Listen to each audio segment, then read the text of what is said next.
नमस्कार दोस्तों, मैं डॉक्टर कुलदीप कुमार के सर आप सभी का बहुत बहुत स्वागत करता हूं एक नए बिंदु के साथ और एक नई कड़ी के साथ। तो आज उपस्थित हूं आप सभी के सामने एक नई सूचना लेकर कि अभी वैसे आप तक पहुंच गई होगी सूचना तो ये, क्योंकि मैं थोड़ा सा लेट हूं, लेकिन फिर भी मैंने सोचा सूचना तो पहुंचानी है, क्योंकि बहुत सारे विद्यार्थी ऐसे भी हो सकते हैं जो मेरा ही इंतज़ार कर रहे हो सूचना के लिए। तो ऐसी स्थिति में मैंने सोचा कि आप तक सूचना पहुंचाई दें। लेट हो गई तो कोई बात नहीं, लेकिन सूचना पहुंचाना तो मेरा फ़र्ज़ बनता है। तो मैं सूचना लेकर उपस्थित हूँ कि जो व्याख्याता की तैयारी करने वाले विद्यार्थी हैं तो उनके लिए आरपीएससी ने एडमिट कार्ड की और जिला आवंटन की सूचना जो है वो डाली है।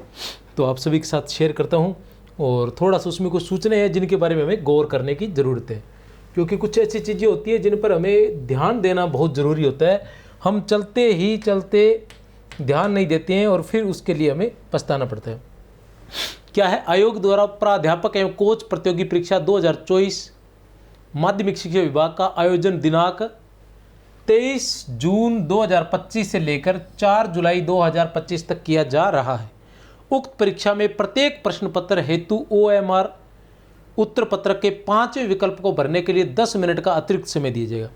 5वें विकल्प को भरने के लिए 10 मिनट का अंत में अतिरिक्त समय दिया जाएगा। तो एक बात तो यह है कि 10 मिनट का समय अतिरिक्त दिया जाएगा आखिर में, जो भी समय होगा उससे अधिक 10 मिनट। एक बात, एक 5वां विकल्प होगा।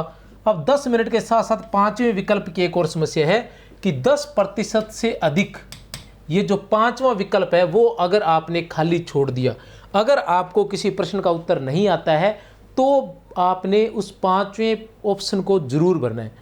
अगर आपको उत्तर नहीं आता है तो आपने 5वां ऑप्शन जरूर भरना है, और बिना भरे हुए अगर 10% से आता है तो वही भरना है। कहने का मतलब ए बै सै दै, ठीक है ना, और उसके बाद अनुत्तरित ए बै सै दै, और यह में होता है तो एक अनुत्तरित प्रश्न, ठीक है ना।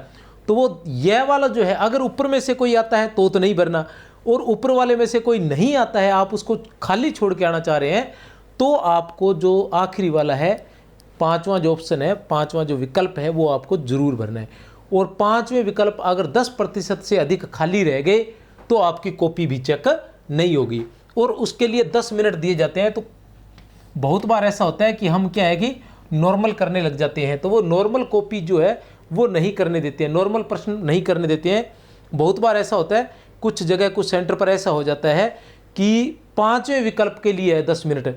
ऐसी स्थिति में वो क्या करते हैं कि आपका पेपर ले लेते हैं, आपका पेपर ले लेते हैं, या पेपर में से देख कर नहीं करने देते। वो कहते हैं कि 5वां विकल्प ही सिर्फ भरो, इस 10 मिनट जो है 5वें विकल्प के लिए। तो कई बार बच्चे क्या होते हैं, ऐसा करते हैं कि वो सोचते हैं कि आखिर 10 मिनट बचेंगे उसके अंदर हम गोले भर देंगे, तो उत्तर उन्होंने भरने होते हैं तो वो छोड़ देते हैं देख के। तो उत्तर तो देख कर भर जाएगा ना, लेकिन वो पेपर देखने नहीं देते। ऐसी कंडीशन में उनके प्रश्न रह जाते हैं। तो पहले से जो पेपर है वो तो पहले ही कर ले। 5वां ऑप्शन भरने के लिए आखिरी 10 मिनट का उपयोग करें। अभ्यर्थी उक्त परीक्षा हेतु आवंटित परीक्षा जिला की जानकारी परीक्षा दिनांक से 7 दिवस पूर्व, जिला आपको कौन सा मिला है, 7 दिवस पूर्व, 7 दिवस पूर्व लॉगिन कर प्राप्त कर लेवे। 7 से तात्पर्य यह है कि 23 तारीख, जैसे हिंदी वालों का 23 तारीख को पेपर है, तो 23 में से 3 और 4 लगभग आज ही, ठीक है ना, 16 तारीख को ही, और नहीं तो 17 तारीख को आपको मिल जाएगा कि आपको जिला कौन सा मिला है। उक्त परीक्षा के प्रवेश पत्र परीक्षा दिनांक से 3 दिवस पूर्व आयोग की वेबसाइट एवं SSO पोर्टल पर अपलोड किए जाएंगे। 20 तारीख को आपको प्रवेश पत्र मिल जाएंगे। अतः अभ्यर्थी यथाशीघ्र समय अंतर्गत प्रवेश पत्र डाउनलोड कर लेवे।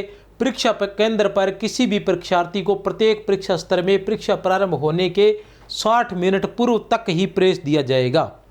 कहने से तात्पर्य यह है कि जो आपकी परीक्षा का समय है उससे आपको कम से कम 1.5 घंटा पहले पहुंचना है, क्योंकि 1 घंटे पहले तो ही, कहने का मतलब अगर आपकी परीक्षा सुबह 9 बजे है तो 8 बजे आपके परीक्षा कक्ष के दरवाजे बंद हो जाएंगे। अगर आपकी परीक्षा 9 बजे है तो 8 बजे बंद हो जाएंगे। तो ये मत सोच के चल जाना, कई बार दिमाग में ये रह जाता है कि 8 बजे है घंटा तो आराम से चले जाएंगे, 8 बजे तक मिल जाएगा, तो 8 बजे तो वो बंद ही कर देंगे। आपको वहाँ 7:30 पहुँचना है। कहने से तात्पर्य यह है कि आपको कम से कम 1.5 घंटा पहले पहुंचना है, और घर से ये मानकर चले कि 2 घंटे पहले पहुंचना है। बस के चक्कर में न पड़े। बहुत बार ऐसा होता है कि बसों के चक्कर में, टाइमिंग के चक्कर में, सुबह टाइम पर पहुंचने के चक्कर में बहुत से परीक्षार्थी जो है दरवाजे पर ही सर पीटते रह जाते हैं, और फिर बताते हैं कि इस तरह से इन्होंने ये किया, इन्होंने वो किया, उन्होंने घुसने नहीं दिया, रोते रहे, बिलखते रहे। तो ये ऐसी कंडीशन है, जब खुद ऐसे काम करोगे तो ऐसे ही होता है, ठीक है ना। समय पर पहुँचे, पहले पहुँचे, और पहले पहुँचने का फ़ायदा उनको नहीं होता है, आपको ही होता है। पहले पहुँचने का फ़ायदा आपको ही होता है, उनको नहीं होता है, इसलिए पहले पहुँचे टाइम से। परीक्षा केंद्र पर किसी भी परीक्षार्थी को प्रत्येक परीक्षा स्तर में परीक्षा प्रारंभ होने के 60 मिनट पूर्व तक ही प्रवेश दिया जाएगा। इसके पश्चात किसी भी परीक्षार्थी को परीक्षा केंद्र पर प्रवेश नहीं दिया जाएगा। अतः अभ्यर्थी परीक्षा के दिन प्रत्येक परीक्षा सत्र में परीक्षा केंद्र पर प्रवेश के लिए नियत समय से पर्याप्त समय पूर्व परीक्षा केंद्र पर आवश्यक रूप से उपस्थित हो जाएं, ताकि सुरक्षा जांच एवं पहचान का कार्य समय पर पूर्ण हो सके। देरी से आने पर तलाशी में समय लगने के कारण परीक्षा में शामिल होने से वंचित हो सकते हैं। अतः समय पर उपस्थित होना। अगर आपकी तलाशी में भी समय लग गया ना, तो भी उसके जिम्मेवार आप ही होंगे, वो नहीं होंगे। अभ्यर्थी अपना प्रवेश पत्र आयोग की वेबसाइट, ठीक है ना, rpsc.rajasthan.gov.in पर उपलब्ध एडमिट कार्ड लिंक पर जाकर आवेदन पत्र क्रमांक, एप्लीकेशन नंबर व जन्म दिनांक से डाउनलोड कर सकते हैं। एप्लीकेशन नंबर जो आपने फॉर्म भरा है उस पर लिखे होंगे, वह जन्म दिनांक से डाउनलोड कर लेंगे। साथ ही अभ्यर्थी sso.rajasthan.gov.in पर लॉगिन कर सिटीजन ऐप में जाके, ठीक है ना, उपलब्ध रिक्वायरमेंट पोर्टल पर जाके लिंक का चयन कर भी संबंधित परीक्षा प्रवेश पत्र डाउनलोड कर सकते हैं। कहने का मतलब, आप चाहें तो आरपीएससी की वेबसाइट से प्रवेश पत्र डाउनलोड करें, और चाहे तो खुद की SSO ID से भी कर सकते हैं, वहाँ भी हम। अभ्यर्थी परीक्षा केंद्र पर पहचान हेतु अद्यतन मूल आधार कार्ड रंगीन प्रिंट लेकर उपस्थित हुए। मूल आधार कार्ड है वो रंगीन प्रिंट लेकर उपस्थित होना है। यदि मूल आधार कार्ड पर फोटो पुरानी अथवा अस्पष्ट है तो अन्य मूल फोटो पहचान पत्र यथा ड्राइविंग लाइसेंस, पासपोर्ट, मतदाता पहचान पत्र जिसमें रंगीन व नवीनतम स्पष्ट फोटो हो लेकर परीक्षा केंद्र पर उपस्थित हुए। साथ ही प्रवेश पत्र पर भी नवीनतम स्पष्ट रंगीन फोटो ही चस्पा करना सुनिश्चित करें। स्पष्ट मूल फोटो युक्त पहचान पत्र के अभाव में अभ्यर्थी को केंद्र पर प्रवेश नहीं दिया जाएगा।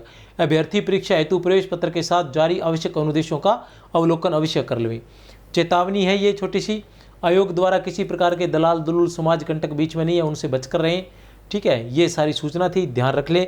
रंगीन पासपोर्ट साइज फ़ोटो लेके जाएं, रंगीन या आधार कार्ड लेके जाएं, और समय से पहले पहुंचें, अपनी व्यवस्था पहले कर लें। जो भी सेंटर है अगर व्यवस्था बैठती है तो एक दिन पहले चले जाएं, ताकि उस दिन नहाकर तैयार होकर अच्छे से नाश्ता कर समय पर आप पहुंच सकें, रिलैक्स रहें। आने जाने की जो रास्ते की भागदौड़ होती है वो बड़ी भयंकर रहती है, उससे ताकि आपको छुटकारा मिल सके। बहुत बार ऐसा होता है कि ऐसी भागदौड़ में सर दर्द आदि होने लग जाता है, बुखार आदि या कोई और समस्या, उल्टी वगैरह ऐसा कुछ हो जाता है तो समस्या क्रिएट हो। इससे अच्छा ये है कि ईजी वे में एक दिन पहले जाएं, आराम से रिलैक्स होकर वहाँ रुके, नाइट में आराम से आराम करें। कहने का तात्पर्य कि नींद पूरी ले एक दिन पहले, और उसके बाद एग्ज़ाम हॉल में जाए, समय से पूर्व जाए, वहाँ एग्जामिनर जो होता है या अन्य जो है उन लोगों से रूबरू हों और आराम से अपना एग्ज़ाम दें। मेरी तरफ से बहुत बहुत शुभकामनाएं। जय हिंद, जय भारत।